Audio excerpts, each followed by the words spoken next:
mums katram vajag kādu, kuram mēs rūpam, bet tāpat tiešām rūpam. Nevis, ka mēs kādam esam darbs, bet ka mēs tiešām rūpam, ka mēs jūtam to, ka mūs aizstāv, mūs uzklausa. Tas sliktākais, kas notiek, kad nereti bērni ceļo no ģimenes uz ģimeni, no aprūpes vietas uz aprūpes vietu, šurpu turpu, un katra no tām reizēm viņiem ir savā ziņā zaudējums, ar kur pēc tam ir jāstrādā. Mēs katrs sevi uztveram kā tādus labākus, nekā mēs esam. Tā mums ir vieglāk dzīvot. Un tad tu saskaries tomēr ar tām savām ēnas pusēm, ar savām nevarēšanām, vai savu aizkaitinājumu, vai dusmām, vai bailēm. Un bērns ir tāds kā lakmus papīrītis, kas to visu ļoti, ļoti ātri izvēl virspusē. Katrs no mums varam atbalstīt tās ģimenes, kas to ceļu ir izvēlējušās. Būt draudzīgi kaimiņi, saprast, kāpēc uzņemošajā ģimenē uzņemtais bērns tā vai savādāk uzvedās skolā, nebūtu nosodošie skolas biedru vecāki, kuri nesaprot, kāpēc tur izveidojās konflikts. Būt iejūtīgiem pret bērniem, kas nonāk arī skolas vidē vai kaimiņu sētas vidē, atbalstīt auģu vecākus un adoptētājus, kas ir izvēlējušies bērnus audzināt, un tā kā nebūt skarbiem un teikt, jūs nemākat kaut ko izdarīt. Bērnam tas ir ārkārtīgi nozīmīgi, jo ar to pieaugušo veidojās viņa pasaule. Tas ir viņa tā kā atskaites punkts. Ar to pieaugušo viņš saprot, vai pasaule ir droša vieta, kur augt, vai es varu iet pasaulē ar atvērtu sirdi, vai man visu laiku jājūtās apdraudētam. Dāvā bērniem mīlošu ģimeni ir Labklājības ministrijas kampaņa, kas veltīta sabiedrības izpratnes veicināšanai par ārpusģimenes aprūpi un iespējām kļūt par bērnam nozīmīgu un uzticamu pieaugušo. Tās ietvaros uz sarunu esmu aicinājis Daci Dzedoni, Latvijas SOS bērnu ciematu asociācijas bērnu alternatīvās aprūpes jomas vadītāju, kampaņas vēstnesi un 2 adoptētu bērnu mammu. Viņa stāsta par atšķirībām starp viesģimenes, auģu ģimenes, aizbildņa un adoptētāju lomu, par topošo uzņemošo ģimeņu ceļu un nepieciešamo atbalstu, kā arī atklāja savu personīgo stāstu līdz lēmumam atvērt ģimenes durvis bērniem. Dācis izjautāju es, Ella Kareli, no Latvijas vecāku organizācijas. Latvijā aizvien turās, es teiktu, šis skaitlis, jo skatījos vairāk statistiku. Kopumā ir vairāk kā 5000 bērnu bez, var teikt, saviem vecākiem, bet viņi ir tātad dažādos, var teikt, ceļa posmos. Neteiksim, ka visi 5000 tagad gaida tos īstos. Mēs varētu nedaudz pašķitināt šos pirmos soļus, kas vispār notiek ar bērnu, kad viņam kaut kādu iemeslu dēļ tātad tiek liekta ar vecākiem saikne. Un, tie pirmie soļi, un tad varbūt arī kādi ir šie dažādie iespējamie bērnu ceļi. Jā, tas ir ļoti labs jautājums. Kad ģimenē atgadās kāda krīzes situācija vai dažādas situācijas, kādēļ apkārtēji kļūst uzmanīgi par to, kas ģimenē notiek. Tad parasti iesaistās bāriņtiesa un sociālais dienests, dažos gadījumos arī policija. Un nāks pieņemt lēmumu, ka bērnam būtu labāk būt ārpus tās ģimenes situācijas, kas tur šobrīd ir izveidojusies. Un tad visdrīzāk bērns nonāk krīzes centrā, kamēr pieaugušie saprot, kā tālāk rīkoties. Un tad tas tradicionālais algoritms, ko bāriņtiesas darbinieki dara, viņi lūkojās uz ģimeni kā sistēmu, uz to plašāko sistēmu, un lūkojas, vai ģimenes sistēmā ir kāds tuvāks radinieks, kas varētu uzņemties atbildību par bērnu.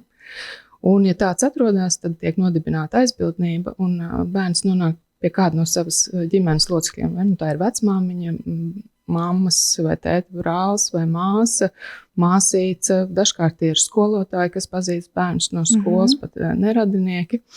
Vienmēr sakot, tiek nodibināta aizbildnība. Tātad tā ir daļa no tiem 5000, apmēram 3000, precīzi nepateikšu, bet ir pie aizbildņiem.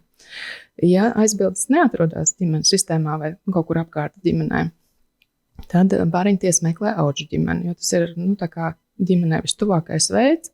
Auģu ģimene, kas uzņemtos rūpes par bērnu uz laiku, kamēr situācija ģimenē sakārtojās, vai arī nepieciešams kāds cits risinājums ir. Tad parasti tiek uzrunāta ārpus ģimenes aprūpes centri un tiek jautāts, vai ir kāda ģimene, kur ir tā kā gatavi uzņemt bērnu, ka tur ir brīva vieta un viņiem ir spēks un spējas parūpēties par tādu un tādu vecumu bērnu, tādu un tādu dzimumu bērnu, vai varbūt tas ir bērnu komplektiņš, kur ir brāļi un māsas vairāki. Un tad, ja bērniņtiesai neizdodas atrast auģu ģimeni, tad nākošā iespēja ir aprūpes iestāde.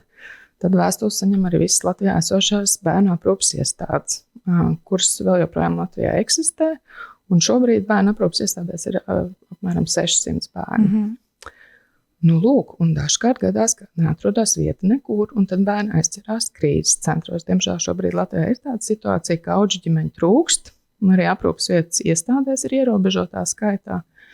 Un gadās, kad bērni vienkārši pavada savu laiku krīzes centrā, kamēr izdodas atrast viņiem piemērotu aprūpes vietu. Paralēli tam, protams, ka sociālais dienests strādā ar situāciju bioloģiskajā ģimenē, cenšas mobilizēt resursus, palīdzēt ģimenei tikt atpakaļ uz pekām un sakārtot situāciju tik tā, lai bērns varētu atgriezties pie savējiem. Un jāsaka, ka tas arī izdodas, nav tā, ka neizdodas. Ja mēs runājam par to statistiku, kas daudz kur ir izskanējusi, ka gadā ir apmēram vairāk par 1000 lēmumiem par bērnu izņemšanu no ģimenes, tad apmēram 300 bērni arī atgriežas pēc tam ģimenēs. Diemžēl tie stāsti nav pavisam vienkārši. Gadās arī, ka atkārtoti bērni tomēr vēlreiz ir jāšķir no ģimenēm. Un vienot sakot, tie stāsti ir ļoti, ļoti dažādi. Tu pieminēji šīs formas, kā ir tam, teiksim, uzņemošamam cilvēkam. Aizbildnis, auģu ģimene, tad kas viņam mainās no tā, par ko viņš kļūst? Tātad aizbildnis sanāk, kad viņš saprot pa lielam, ka tas ir tomēr vairāk uz laiku. Varbūt dažādi. Aizbildnis tāpat kā auģu ģimene varbūt uz laiku un varbūt arī uz ilgāku periodu. Aizbildņi faktiski kļūst par, pilntiesīgiem bērnu interešu un pārstāvjiem juridiskā ziņā. Viņiem ir līdzīgas tiesības kā vecākiem. Saņem arī atbalstu no valsts, gan pabalstu veidā, gan arī ārpus ģimenes atbalsta centru. Viņus atbalsta ar dažādu veidu sociālu, psiholoģisko atbalstu. Auģu ģimene savukārt konceptuāli drīzāk ir īstermiņa atbalsts. Uz laiku, kamēr ģimenē uzlabojas situācija, vai arī tiek lemts par bērnu adopciju, tātad par pastāvīgām tālākām attiecībām, vai arī varbūt tajā ģimenē kaut kur atrodas kāds no radiniekiem, kaut kur varbūt ārzemēs kāds ir un atbrauc uz Latviju un ir gatavs parūpēties par bērnu. Tā kā, principā, tas mērķis ir atrast vietu, kur bērns varētu stabili izaugt ilgtermiņā. Tā būtu tā apņemšanās. Bērnu interesēm vislabāk atbilstošais risinājums. Protams, dabā nevienmēr tas tā izdodas. Ir entie izņēmumi un situācijas, kādēļ tas tā neizdodas. Un tas sliktākais, kas notiek, kad nereti bērni ceļo no ģimenes uz ģimeni, no aprūpes vietas uz aprūpes vietu, šurpu turpu, un katra no tām reizēm viņiem ir savā ziņā zaudējums, ar kur pēc tam ir jāstrādā, kas rada savu dažādu veidu sekas, un kas atspoguļojas atkal bērnu uzvedībā, un katram nākamajam aprūpētājam iespējams ir arvien grūtāk dibināt to kontaktu un veidot tās uzticēšanās pilnās attiecības, kas ir nepieciešams, lai vispār būtu kopā ģimenē ar bērnu. Un tu vēl teici, ka paralēli arī tātad tiek strādāts ar šo te ģimeni. Tad sanāk, ka tas lēmums, piemēram, par adopciju, tad tas šis bērns, viņu var adoptēt, tad, kad tiešām jau ir saprotams, ka ar ģimeni vairs saites nebūs. Jā. Sākotnēji tas tie juridiskie termini, tagad Dievs dod nekļūdīties, ir, ka tiek pārtrauktas ģimenē aizgādības tiesības, izņemot bērnu no ģimenes. Un tad, ja neizdodas salabot to situāciju, un ir skaidrs, ka bērnam tur nebūs droši augt, viņa veselība un iespējams pat dzīvība tur būs apdraudēta, tad tiesa lemj par aizgādības tiesību atņemšanu tai konkrētajai ģimenei, un attiecīgi bērns kļūst pieejams adopcijai. Un Latvijā īstenībā ir vairāk kā 1000 tādu bērnu, kas ir pieejami adopcijai. Tas āķis ir tāds, ka daudz no viņiem jau ir lielākā vecumā, varbūt nav gluži tie bērni, kurus tā kā iedomājās adoptētāji, ka viņi domā par adopciju, viņi parasti iecer un iedomājās mazākus bērnus, jo ar viņiem ir vieglāk nodibināt attiecības, veidot piesaisti. Un nereti bērni, viņiem arī tiek prasīts viedoklis par adopciju, vai viņi vēlas tikt adoptēti, un nereti bērni arī atsakās no adopcijas, viņi nemaz nevēlās vairs tikt adoptēti, viņi izvēlās to dzīves vietu, kur viņi tajā brīdī ir nonākuši, vai tas būtu audžu ģimene, vai varbūt tā ir aprūpas iestāde. Tāpēc, attiecīgi, tas adopcijai tiešām pieejamo bērnu skaits nav tik liels, kā statistika rāda. It kā ir 1000, bet īstenībā viņi ir mazāk. Ka viņi paši tā kā jau ir Viņi nolēmuši. paši jau tādi pusauģi ir izlēmuši, ka nē, viņi negrib dibināt tādas attiecības vairāk. Un tu pati esi no SOS bērnu ciemata. Jā. Kāda jums ir tā ikdiena? Varbūt arī kāds tas bērnu sastāvs jums tur ir, un kāda izstāstā bērnu ikdiena jūsu ciematā? Bērnu ikdiena ciematā izskatās visnotaļ pietuvināt, tā kā tas notiek ģimenē. SOS ģimenēs dzīvo no 2 līdz 5 bērni, dažādas tās situācijas, un nereti bērni arī aiziet no SOS ģimenēm tieši to pašu iemeslu dēļ, ko es minēju iepriekš, kad viņi iespējams atgriežas savā bioloģiskajā ģimenē, iespējams atrodas kāds aizbildnis, kas vēlās par viņu parūpēties, iespējams parādās kāda audžu ģimene, kas gribētu uzņemties, un audžu ģimenei ir priekšroka iepratīm SOS bērnu ciemata aprūpē. Tad bērni mēdz arī atgriezties un arī atgriežas savās ģimenēs. Tie gadījumi gan ir salīdzinoši reti. Mēs piedzīvām apmēram gadā vienu tādu gadījumu, kad no SOS bērnu ciematiem mums šobrīd aprūpē ir apmēram 130 bērni abos ciematos un jauniešu mājās. Tad viens gadījums no visiem tiem atgriežas savā bioloģiskajā ģimenē. Tā kā statistika, diemžēl, nav par labu bioloģiskajām ģimenēm. Tur ir dažādi iemesli, kāpēc tas tā notiek. Jā, un ikdiena, katrs SOS ģimene dzīvo atsevišķā mājā vai dzīvoklī. Ne tikai SOS ciematos, mums ir ģimenes, kas dzīvo arī ārpus ciematiem, tādas, ka mēs saucam viņas kā sabiedrībā integrētākas. SOS ģimenes, viņas ir vairākas, mums ir, kas dzīvo Valmierā, Valkā un Iecavā. Arī Bauskā viena māja ir ārpus ciemata teritorijas. Un tā ikdiena tiek organizēta ļoti līdzīgi, kā parastā ģimenē ir mamma, kas 24/7 rūpējās par bērniem, gatavo viņus skolā, gatavo ēst, uzrauga, audzina, gādā, uzklausa visus stāstus, visu, ko parasti mamma dara. Ar to atšķirību, ka mammai ir palīgs, mammai ir aukla, kura vairākas dienas mēnesī nāk palīgā mammai, palaiž mammu arī brīvdienās. Un, jā, tādā veidā tas tiek organizēts, bet tā ģimenes ikdiena, ja tu nonāk pie mums ciemata mājā, tas neko neatšķiras no parastas tautsbērnu ģimenes dzīves. Šobrīd bērni ir mājās, bauda brīvdienas, brauc uz nometnēm, dzīvojās pa pagamu, braukā ar ričukiem un sit futeni, un bērni ir ļoti dažādi vecumi. Mums ir mazākais mums ir 1,5 gadnieks, un ir arī pusauģi, kur to sasniegs pilngadību, un jau tad skatās tālāk uz savu patstāvīgo dzīvi. Ja viņi mācīsies, viņi visdrīzāk paliks pie mums kādu brīdi vēl tā kā mūsu redzeslokā, un mēs viņiem palīdzēsim. Ja viņi izvēlās kļūt pastāvīgi 18 gados un nevēlas mācīties tālāk, tad viņi dodās savā pastāvīgajā dzīvē. Arī to mēs atbalstam, palīdzam viņiem saorganizēt dzīvesvietu un sakārtot visas pabalstus, kas viņiem pienākās, un nostabilizēties dzīvē, izvēlēties profesiju. Mēs, protams, ļoti cenšamies, lai uz to brīdi, kad bērns dodās prom no ciemata aprūpes, viņam jau būtu tāds tā kā prasmju koferīts līdzi, lai viņam būtu sava profesija vai vismaz uzsākts ceļš uz profesiju, skaidrāks plāns par to, kas ar viņu notiks dzīvē. Un tu jau minēji, mamma ir atbalsts, kas atnāk palīdzēt. Kā vispār ir ar šiem vecākiem dažādu audžu ģimenēm, adoptētājiem? Kāds viņiem ir pieejams atbalsts, piemēram, psihologi?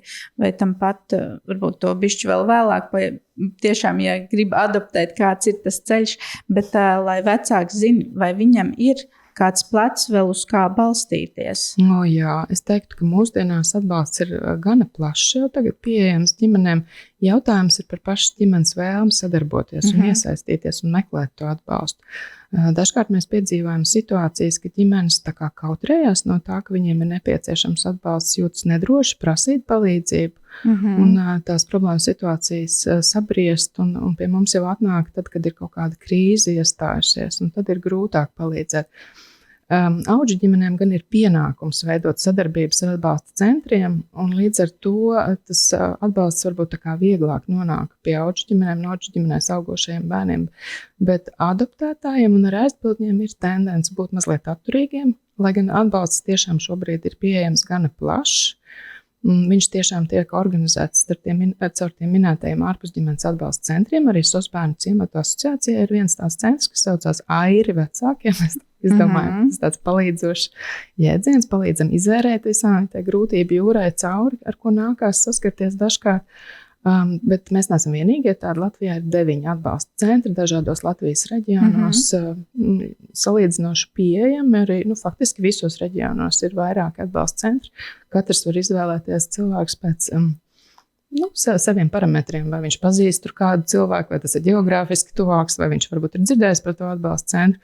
Un kas notiek atbalsta centrā, ģimene iepazīstās ar atbalsta centra darbiniekiem, un pirmkārt visas ģimenes šobrīd mācās, pirms viņas kļūst par uzņemošajām ģimenēm.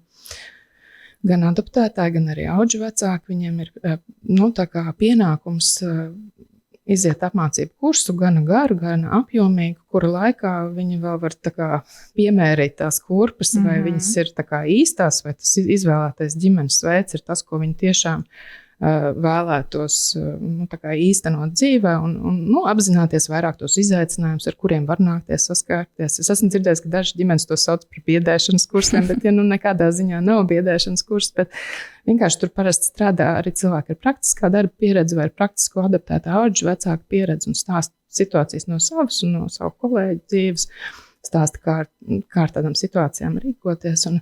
Tātad apmācības ir pirmais solis, un pēc tam, kad bērniņš nonāk ģimenē, protams, ir palīdzība arī tajā.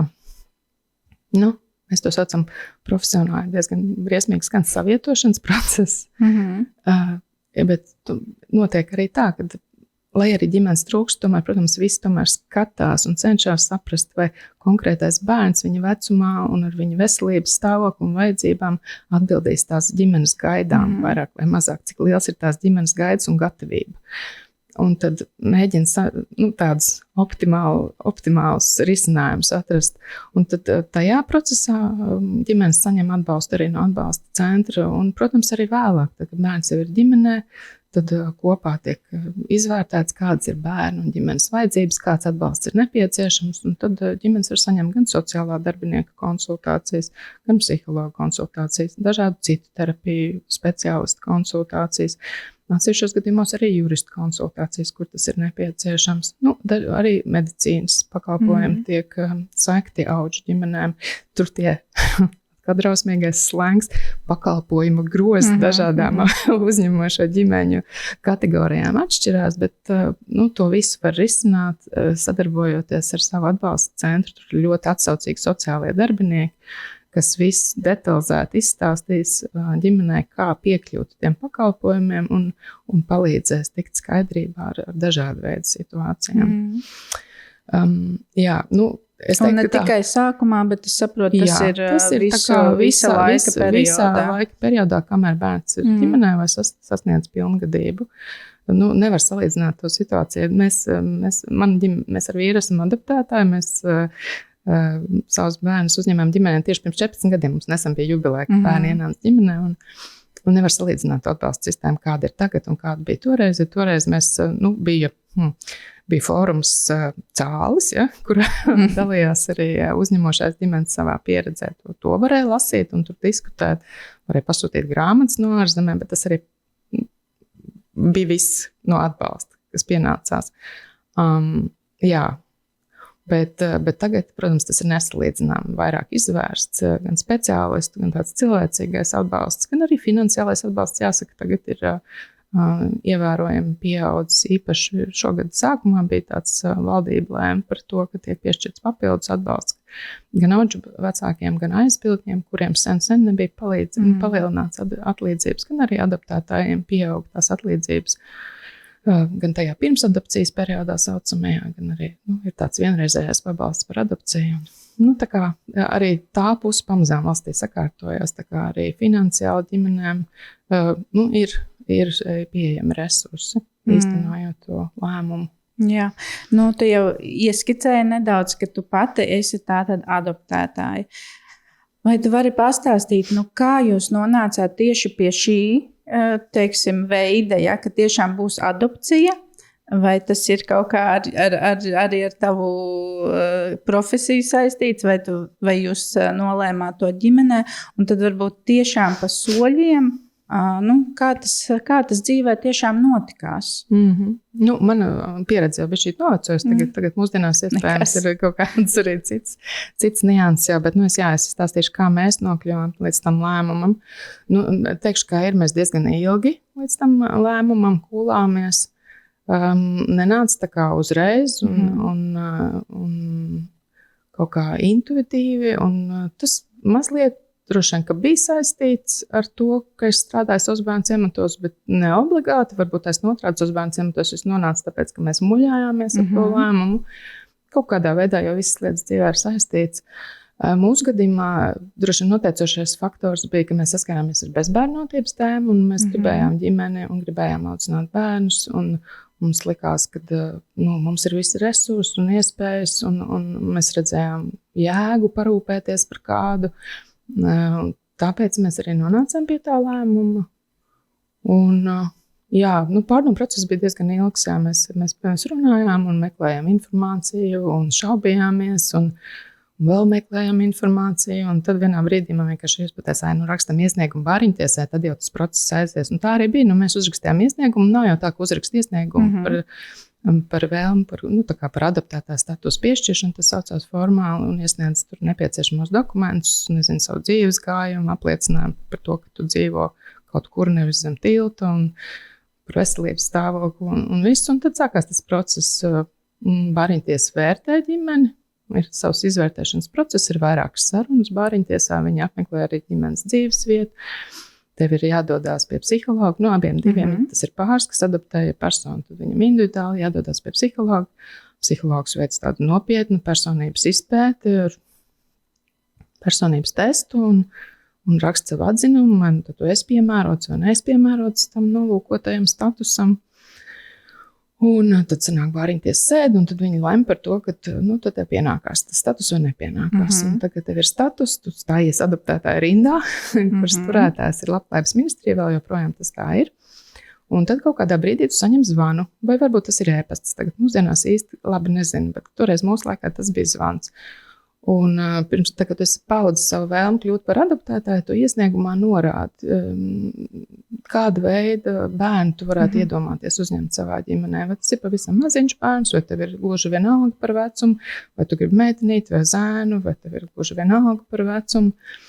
Un, mēs bijām norādījuši, ka mēs varam adoptēt vienu vai divus, un vecums, laikam, es neatceros, vai mēs ierobežājām vecumu, laikam līdz 3 gadu vecumam, mēs tā kā arī lūkojāmies uz mazākiem bērniem, un tad pavisam ātri mēs saņēmām zvanu, ka jāiet, ir bērni, kuriem varētu iepazīties brālīts un māsiņa, un viņi atrodas aprūpas iestādē, un vai mēs vēlēsimies, un viņiem tolaik bija 1,5 un nepilni 3 gadi, un mēs neredzējām argumentu, kāpēc neiet iepazīties.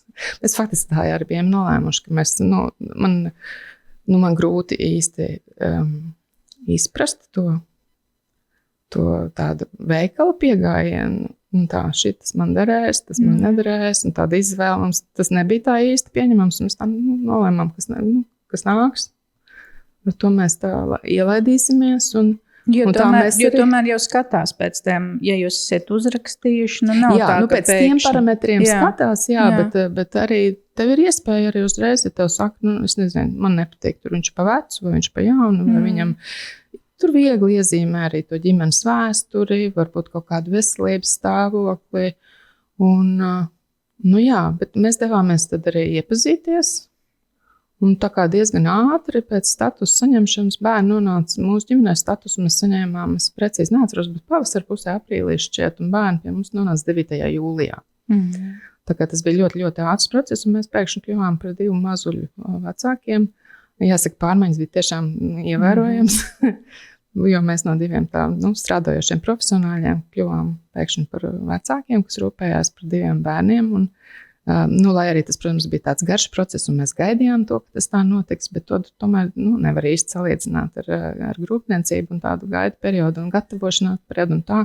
Tas viss notiks salīdzinoši strauji. Mums draugi pēc tam smējās, ka mēs vienkārši pazudām vienā dienā. Mums pie durvīm parādījās mazas kurpītes, un viņi pazuda. Tā. Jā, tas tā pārkārtošanās bija tāda. Man bija tā priekšrocība, ka man darba devējs bija laipns un palaida man to laiku bezalgas atvaļinājumā, jo agrāk, tā kā adopcijas gadījumā arī nekāda pabalsta nepienācās tam pirms adopcijas periodam, jo mums likās pilnīgi loģiski, ka, lai iepazītos ar bērnu, tev jāvēl tam laiks un jāpaliek mājās, ko mēs tā kā uzņemsim ģimenē bērnus un sūtīsim viņus uzreiz bērnēs, liktos kaut kā nepareizi. Protams, ka mēs to pirmo gadu pavadījām vairāk pie mājas, un pamazām viņa aizgāja dārziņā. Jā, tā mēs tagad esam tikuši jau līdz pusauģu vecumam. Brīnišķīgi. Pusauģu vecums tāpat jau ir izaicinoši, teiksim jā, tā. Jā, bet jūs arī kaut vai iepriekš esiet kļuvuši par auģu ģimeni, tagad jau jūs variet arī izmantot šos te jaunos, teikt, atbalsta veidus. Jā, mēs varam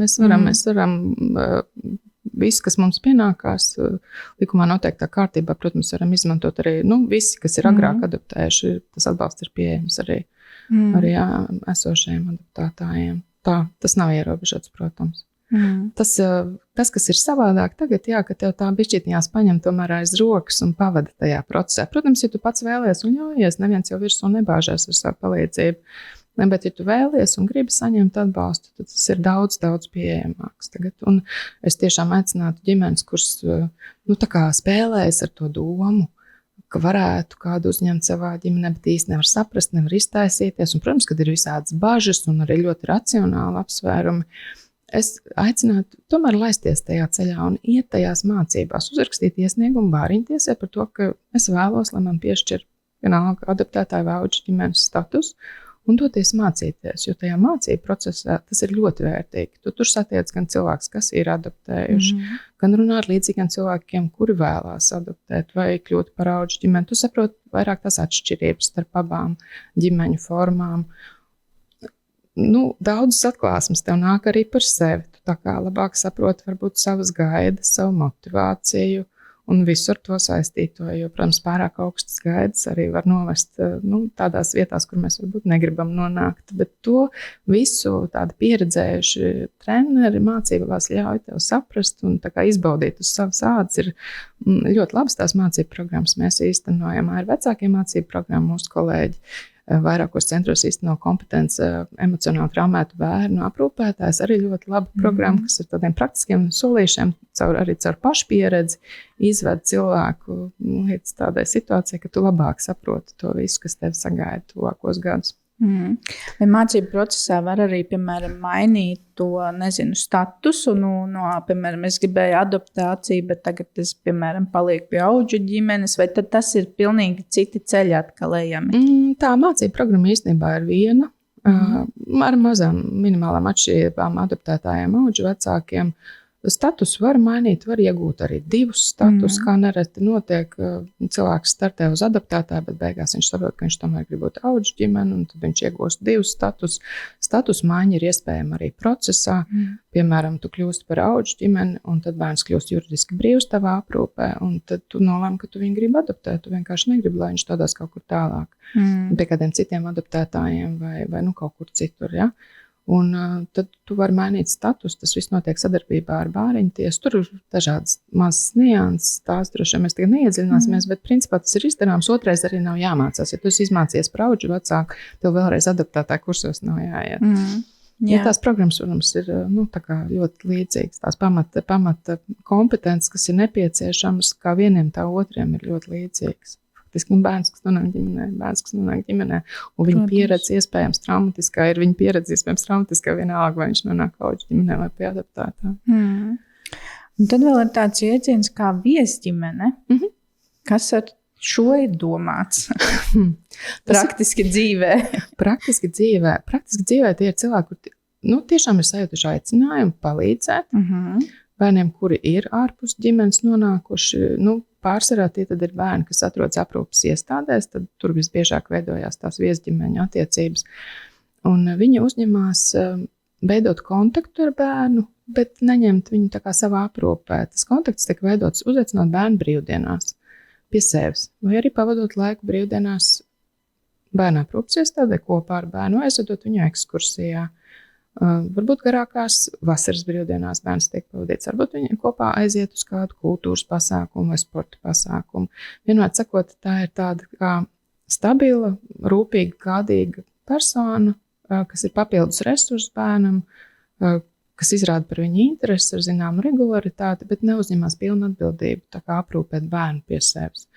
Tur tas process, lai kļūtu par viesģimeni, arī līdzīgs, jāpauž savu vēlmi ar bāriņtiesai, un tad bāriņtiesa arī vērtē, vai ģimene ir piemērota, arī tur ir jāiziet psihologa izpēta, lai saprastu cilvēka personību, vai viņš var tādu darbs, tas nav darbs, tas ir tāds labais darbiņš, aicinājums, jā, tāds sirds darbiņš. Tā kā nereti ģimenes, kas ir viesģimenes, pēc tam arī kļūst par uzņemošajām ģimenēm, jo varbūt tas process ļauj viņām saprast, iepazīt tos bērnus un saprast, varbūt mazināt kaut kādas savas bažas, kas ir bijušas. Iespējams, viņš satiek kādu bērnu, kuram viņš īpaši pieķerās, un tad ir iespējams arī pēc tam kārtot audžģimenes statusu. Tā kā tas arī varētu teikt tāds pirmais solītis īstenībā šajā, teiksim, vidē un vispār emocijās, arī pašam sev. Bet tad viņi to kontaktu tomēr vairāk tā kā ar 1-2 bērniņiem, nevis tur, piemēram, staigā pārsvarā tās tomēr ir tādas personiskas attiecības ar kādu no bērniem. Jā, varbūt tur ir brālis un māsa vai lielāka kompānija, brāļu māsu grupa, ar ko izveidojās attiecības. Bet jā, parasti tas ir personalizēti, tas nav tā kā, ja mēs runājam par iesaistīšanos un vēlam iesaistīties, tad viesģimene ir viens iespējamais risinājums. Ļoti iespējams risinājums, ja cilvēkam ir interesi un gribās tā kā saprast vairāk par to, ir arī brīvprātīgās aktivitātes. Nereti tās organizē dažādi arī uzņēmumi vai biedrības, nāk palīgā aprūpes iestādēm nodrošināt bērniem dažāda veida aktivitātes, lai tā kā jēgpilni aizpildīt laiku, vai tās ir sporta aktivitātes, vai radošas aktivitātes, vai cilvēki brauc un dalās ar savu profesionālo pieredzi. To var darīt kā grupā, ar kādu uzņēmumu vai biedrību sadarbojoties, iespējams arī individuāli uzrunāt bērnu aprūpes iestādes. Tur noteikti katrai aprūpes iestādē arī ir savs process, kā veido sadarbības ar brīvprātīgajiem, bet tas ir iespējams. Īpaši, ja tev pašam ir padomā, ko tu tieši gribi dot.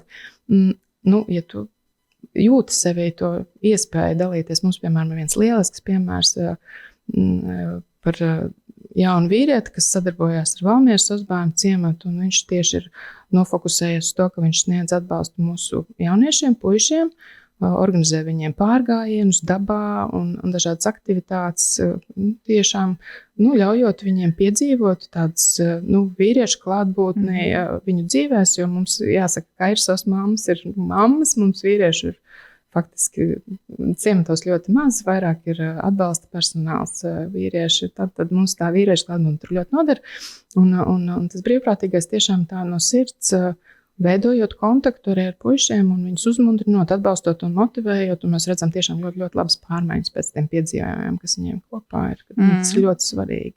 Es tieši domāju, tādas tiešām sporta nodarbības, ja kaut ko aktīvu, kaut kāds futbols, noteikti varētu tie, kas redz kaut kādu iespēju, tad arī piesakās visdrīzāk savā kaut kur reģionā. Jā, kur tuvumā ir kāda aprūpes iestāde. Latvijā ir gan daudz aprūpes iestādes arī reģionos. Rīgā ir vairākas aprūpes iestādes, kura bērni tiek aprūpēti. Tā kā sazinās vienkārši ar tuvāko, kur tas loģistiski ir visvieglāk, un tiešām dažādas gan sportiskas, gan radošas.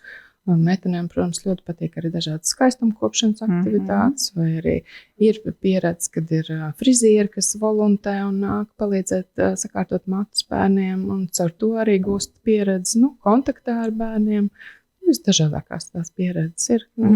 Tas atkarīgs no katra paša vēlmes, ko viņš grib un redz sevī spēku. Bet, protams, tas ir jau tāds tieši kontakts ar bērnu, ja tu izvēlies. Bet ļoti iespējams ceļš jau arī ir vienkārši iedziļināties šajā tēmā, lasīt par to tēmu. Tagad mūsdienās ir pieejama literatūra arī latviešu valodā, arī dažādiem pieredzes stāstiem. Pavisam nesen iznāca tāds Kristīnai Ilziņai mikroromāns Soļu skaitīšana. Tas ir arī adopcijas stāsts. Maza grāmata, emocionāli ļoti spēcīga. Ja kāds gatavojās šim ceļam, tad iesaku izlasīt. Tur arī atklājās daudz slāņu par to, kā noris adopcija un kādas ir gaidas un kāda ir realitāte un kādas dažādas nianses nākās piedzīvot. Manuprāt, realitātei ļoti, ļoti pietuvināts tas stāsts.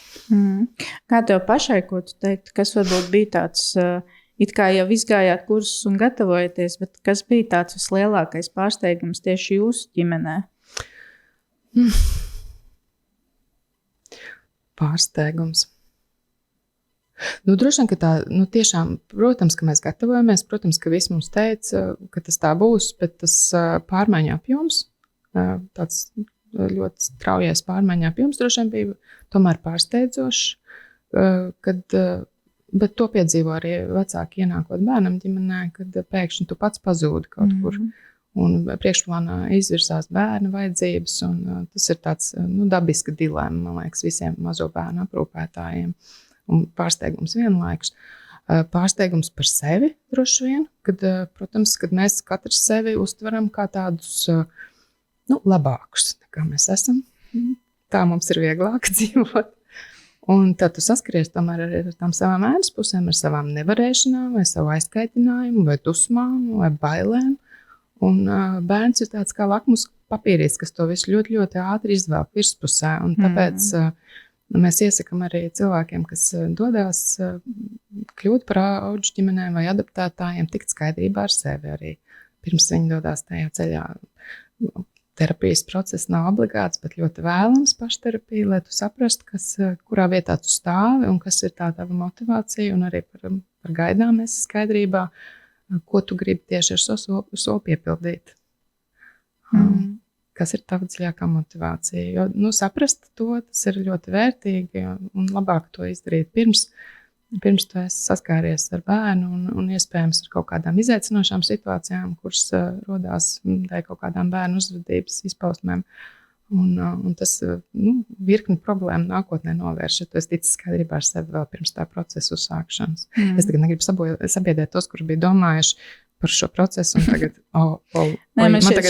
šis process ir jebkuram vecākam būtu arī jāiziet cauri, jo tie brīnumi pavērsieni jau ir jebkurā ģimenē. Tieši tā, skaidrībā ar sevi, un tas mācību process arī, tā laisties iekšā tajā mācību procesā ar atvērtu skatu, tas būtu tas aicinājums, topošajiem, uzņemošajiem ģimenēm.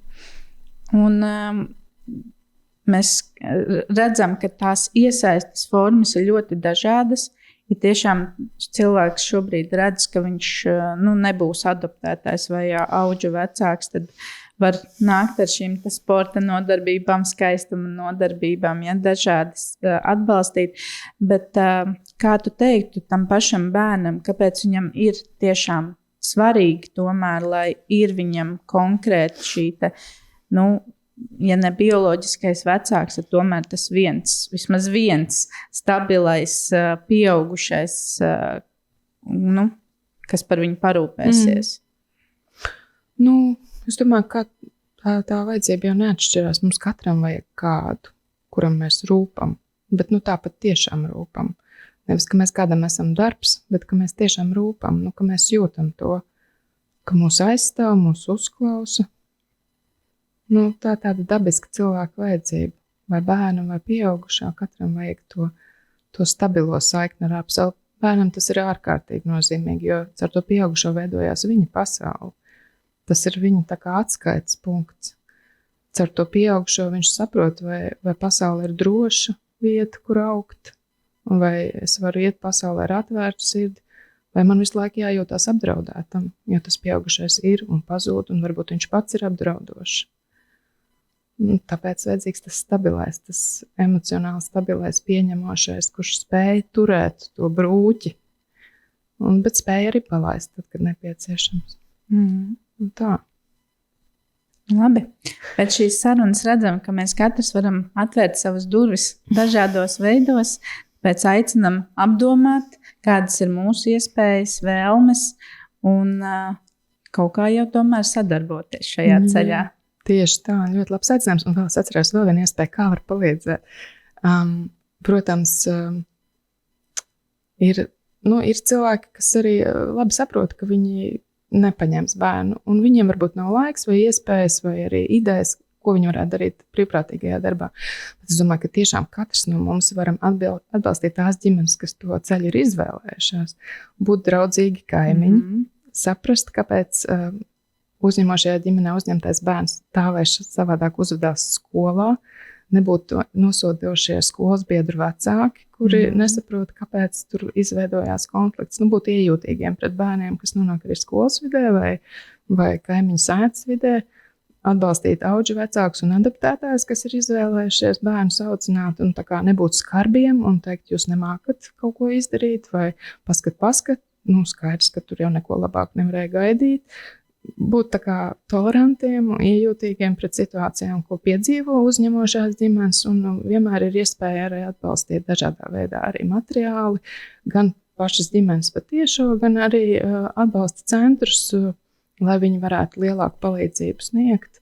Var atbalstīt gan ar materiāliem ziedojumiem, mantu ziedojumiem, ar gultiņām, no kurām ir izauguši jūsu mazuļi, vai drēbītēm, līdz pat tā kā finansiālam atbalstam ziedojumiem, kas palīdz piesaistīt papildus speciālistus vai īstenot aktivitātes, kuras savādāk tie centri nevarētu pagūt vai varētu īstenot.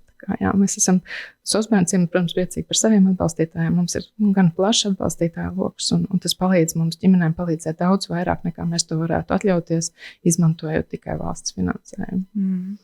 Labi, paldies. Iespēja ir dažādi, izmantosim tā. Tieši tā. Jā, Aicinu paldies. Paldies.